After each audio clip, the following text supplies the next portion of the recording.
ঈদের দিনটা ছিল এবার একদম অন্যরকম। অনেক দিন ধরে এই ভিডিওতে ভয়েস দেওয়ার চেষ্টা করছি, কেন জানি পারছিলাম না। আসলে মাঝে মাঝে না সব দিন সমান যায় না। আসসালামু আলাইকুম সবাইকে, ঈদ মোবারক জানিয়ে আজকে আপনাদের সাথে আমাদের ঈদের ব্লগটাই শেয়ার করছি। এবারের ঈদের কয়েকদিন আগে থেকে আমাদের ইংল্যান্ডে এত গরম পড়েছে, বলতে পারেন এক প্রকার অস্থির ছিলাম। তার মাঝে ঈদের আগের দিন আর ঈদের দিন মনে হয় গরমটা অনেক বেশিই ছিল। এই তো সকাল সকাল আয়াত নিজে নিজেই রেডি হচ্ছে, ওর বাবার সাথে ঈদের নামাজে যাচ্ছে। High five. ওরে বাবারে, Sorry. ওরে বাবারে। ঈদ মোবারক। হ্যাঁ বলো। ঈদ মোবারক। মাশাআল্লাহ, এটা নিজে আজকে আমাদের সবার ঈদের নামাজে যাওয়ার কথা ছিল একসাথে, তবে আমার শরীরটা এত খারাপ হয়ে গিয়েছিল সেই কারণে আর মেয়েদেরকেও ওদের বাবার সাথে দিলাম না। আজকে কিটা বলে তোমরা কি নামাজে আল্লাহ আজকে বলবো আল্লাহু আকবার লা ইলাহা ইল্লাল্লাহ বিসমিল্লাহির রহমানির রহিম। ব্যাগ নিলাম না, কারণ ব্যাগ রাখার জায়গা নেই। আমি ঈদের দিন কখনো আমার ঘরটাকে খালি রাখি না। দেখা যায় যে মেহমান দাওয়াত দেই কিংবা ভাইয়ারা আসে, মানে চেষ্টা করি বিজি থাকার জন্য। এবারে আসলে ওই যে বললাম, নিজেদের বাসার অনেক অনেক কাজ চলছে, করাচ্ছি, নিজেরাও করছি। সব মিলিয়ে ভাবলাম যে এবার আর খুব বেশি কোনো কিছু না করি। তো সেটা করতে গিয়ে বলতে পারেন নিজেই ধরা খেয়েছি। গত 2 বছর আমি সব সময় না খুব ব্যস্ত থাকার চেষ্টা করি। ব্যস্ত বলতে আসলে আমি মানে কোনো কাজ ছাড়া থাকতে চাই না। যখনই আমি বসি মানে আমাকে এমনভাবে চেপে বসে কিছু চিন্তা, কিছু কথা, যেগুলো না আমাকে পুরো অন্য একটা জগতে নিয়ে যায়। আপনাদের সাথে শেয়ার করেছিলাম এই কটা দিন অনেক কাজ করছি, যেগুলোর ব্লগ আপনাদের সাথে শেয়ার করা হয়নি। তবে গতকাল থেকে মনটা এত খারাপ, মানে বলতে পারেন আমি লুকিয়ে লুকিয়ে কয়েক ঘন্টা কেঁদেছি। মাঝে মাঝে না একটা কষ্ট খুব বেশি নাড়া দেয়, সেটা হচ্ছে দুজন মাকেই আল্লাহ একসাথে নিয়ে গেল। মানে মনে হয় যদি কাউকে প্রশ্নটা করতে পারতাম। যাই হোক, এই কথাগুলো আসলে আর বলতে চাই না। আপনারা আমার আব্বু আম্মু, আমার বাবা মা মানে শ্বশুর শাশুড়ি, ওনাদের সবার জন্য দোয়া করবেন। আল্লাহ যেন পৃথিবীর সকল বাবা মাকে বেহেশতের সর্বোচ্চ স্থানে স্থান দেন, আমিন। কাজের চাপ, মন খারাপ সব মিলিয়ে গতকাল পর্যন্ত আমি কিচ্ছু করতে পারিনি, এমনকি ডেকোরেশনের কোনো কাজও করিনি। সকাল থেকে মনে হচ্ছিল আসলে এত গরম, বাচ্চারাও অস্বস্তিতে, আর এর মধ্যে যদি একটু টেবিলটা না গোছায় তাহলে ওদেরও মনটা খারাপ থাকবে।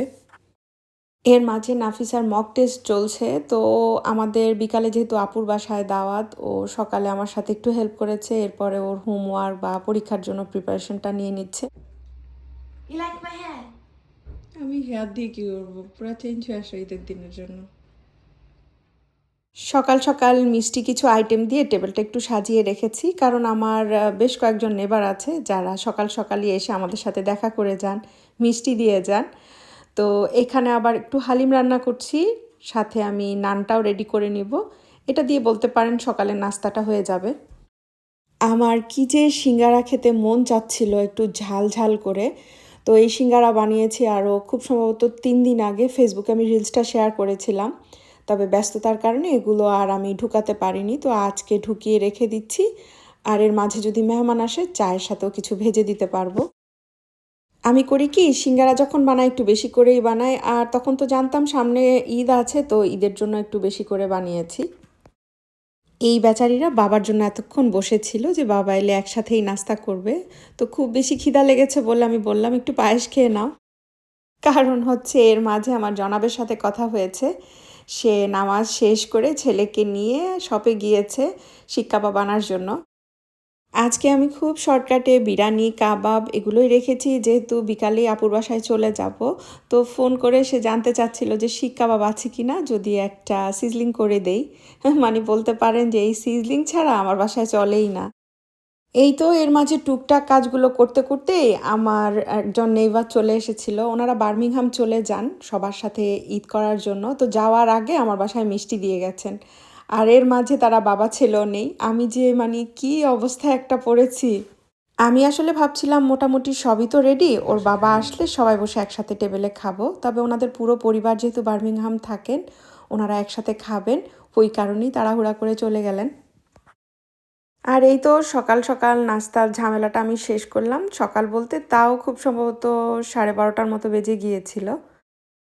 আর এই যে দেখেন রোদের কি তাপ, মানে এই রোদের নিচে যদি 5 মিনিট কেউ দাঁড়িয়ে থাকে তো সে শেষ।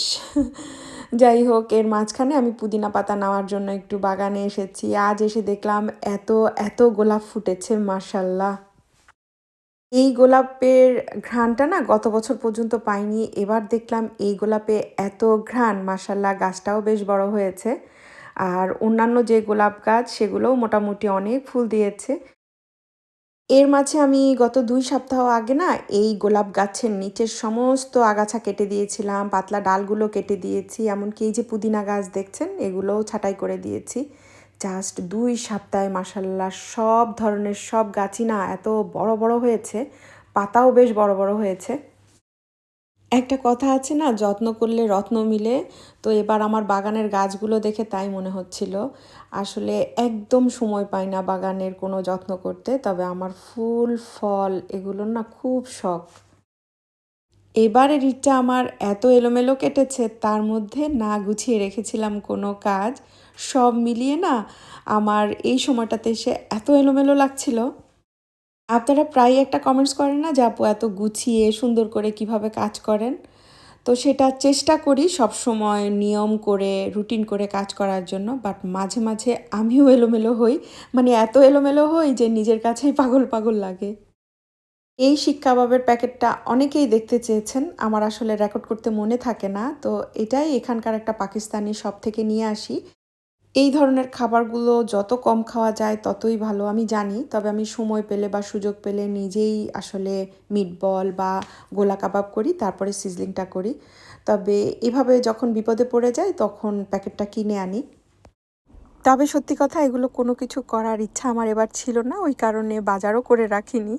বেচারা খুব শখ করলো, তো নিজেই যখন কিনে এনেছে ভাবলাম যে ঝটপট রান্না করে ফেলি, কারণ এগুলো হতে খুব একটা বেশি সময় লাগে না।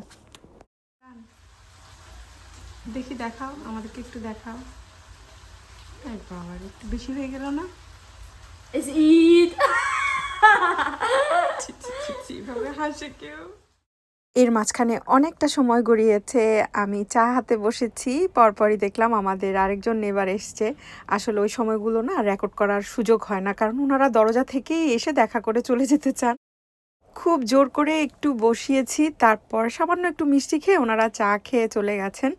তো এর মাঝখান থেকে বাচ্চারাও রেডি হচ্ছে আপুর বাসায় যাওয়ার জন্য, আর আমি এই ফাঁকে আমাদের ভাইজানের জন্য ঝটপট করে সেমাইয়ের একটা বরফি করে নিচ্ছি।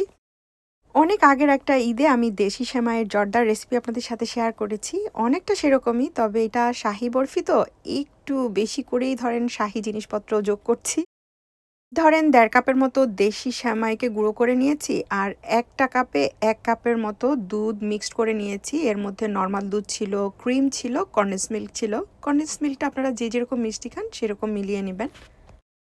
আমি প্রায়ই ডিপ ফ্রিজে মাওয়া তৈরি করে রাখি, এখান থেকে গ্রেট করে মিষ্টির উপরে দেই। তো এটা একটু সফট টাইপের যে মাওয়া এটাকে আমি গ্রেট করে নিচ্ছি।